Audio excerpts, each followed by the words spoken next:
Hello everyone, it's Jenna here and today I am designing for Bramble Fox. I'm going to be using some new products today. So I've got some perspectives and I'm also using some of the new paper snips.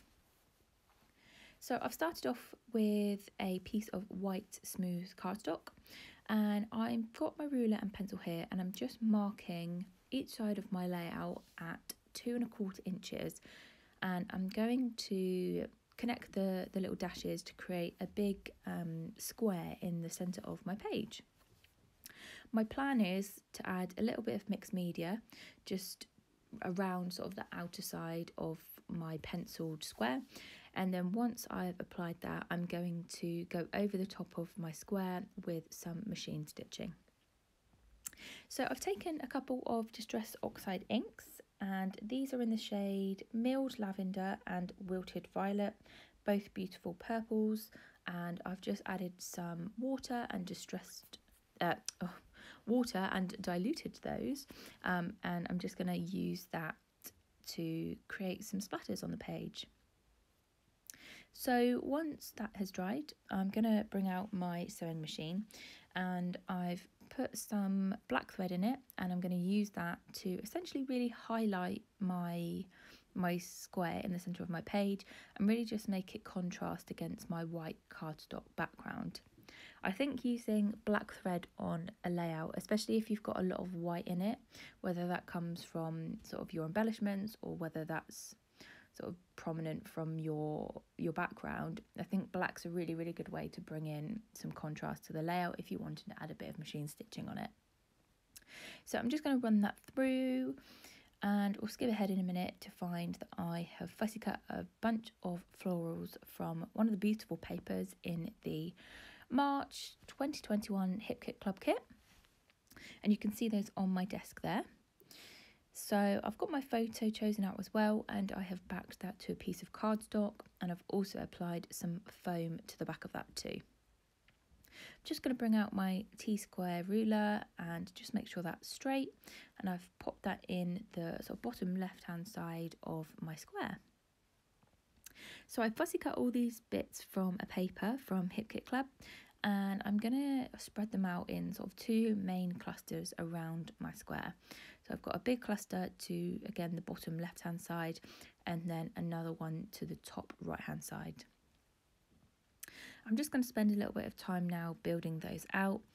I want to try and make them as colourful as possible, and I don't want to lose all of the square, if that makes sense. I really want some of the square to still show up, so I don't want to cover it entirely, but I do want to make sure that they're quite sort of nice chunky clusters. I don't know if that's the best way to describe them, but quite dense, a lot going on there, but then not too much, if that makes sense. There's a fine line. Okay, so I'm going to pull out some perspectives in a minute, and I think you can see them to the top of my desk there. So I've got two packs I'm going to be working with today. One of them is new to the shop, and it's a really cute pack, and it's got 4 bunny rabbits in and 3 bows.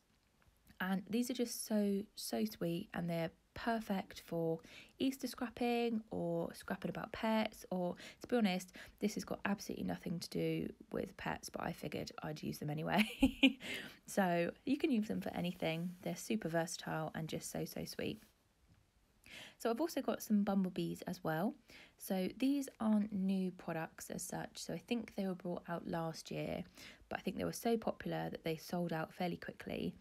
And Morag and Nicola are just so fab at knowing what customers want, and they brought them back, and I was so happy to see them in the shop again, so I decided to pick up a pack for myself.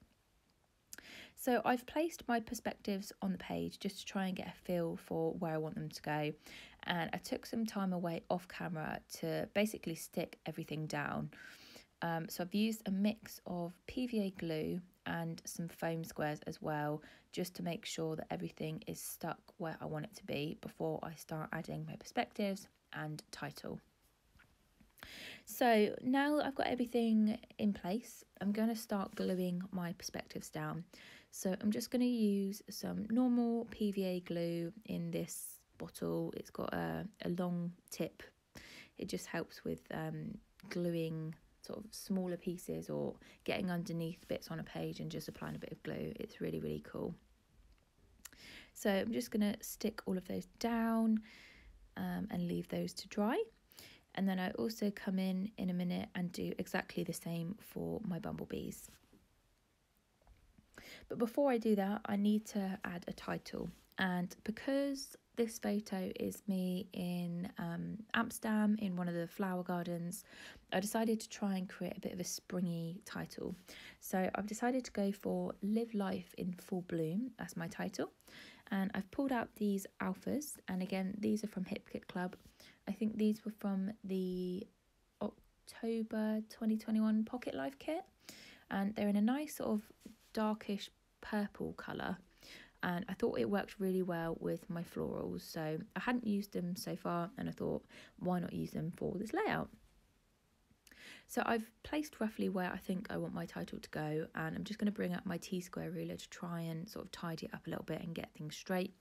I wasn't completely happy with how my title was sat, so I did take a minute offline just to play about with a couple of options, and I ended up bringing sort of the title into sort of one space instead of having it sort of spread across sort of 3 lines. So now that's there, I'm going to stick my bees down, and again I'm just going to use that same PVA bottle and just stick those down so that they're nice and secure. And I decided to go with yellow for these ones because I did try the black thinking it might work well with the machine stitching on my square, but it just wasn't working for me, and I thought the yellow complemented the tiny little yellow florals that I already had stuck on the page. So this is one of the last bits that I do for this layout. So I've got a paper snip sampler, and these are just so cute, right? They're just so pretty, the perfect little detail, and I'm going to use a couple of the pieces just as sort of a finishing touch. So I've got one that says amazing, I've got one that says today, and I've also got another one in white that says documented. They're so easy to use, you literally just cut them apart and use them as you wish, but they just create another really beautiful detail, and I totally love these. I'm just going to add some double-sided tape to the ones on my photo, and then I'm also going to use some foam squares just to prop this other one up. And then that is me done. We've got the full layout coming up in just a moment, as well as some close-ups. But I really hope you enjoyed watching how this came together. It was really quite fun to make, and I absolutely just love the outcome. I think, I don't know, it's really hard to explain. I think when you've got some products that you're just so happy to use, it just makes the whole process so much more enjoyable. So thank you so much for watching. If you have got any questions, please do leave them in the comments below, and I'll get back to you on those. And I hope to see you again in my next video. Thanks for watching. Bye.